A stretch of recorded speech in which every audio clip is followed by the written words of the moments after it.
కీర్తనల గ్రంథము 24వ అధ్యాయంలో ఉన్న 10 వచనములు. దావీదు కీర్తన.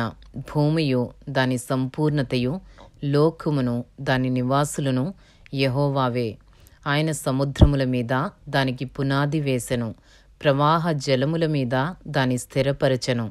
యెహోవా పర్వతమునకు ఎక్కదగిన వాడెవడు?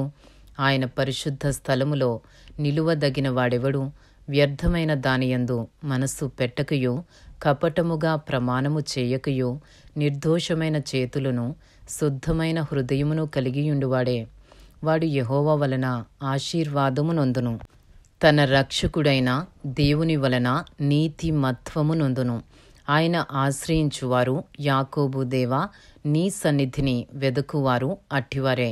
గుమ్మములారా, మీ తలలు పైకెత్తుకొనుడి, మహిమగల రాజు ప్రవేశించున్నట్లు పురాతనమైన తలుపులారా, మిమ్మును లేవనెత్తుకొనుడి. మహిమగల ఈ రాజు ఎవడు? బల శౌర్యములు గల యెహోవా, యుద్ధసూరుడైన యెహోవా. గుమ్మములారా, మీ తలలు పైకెత్తుకొనుడి, పురాతనమైన తలుపులారా, మహిమగల రాజు ప్రవేశించున్నట్లు మిమ్మును లేవనెత్తుకొనుడి. మహిమగల ఈ రాజు ఎవడు? సైన్యములకధిపతియగు యెహోవాయే, ఆయనే ఈ మహిమగల రాజు.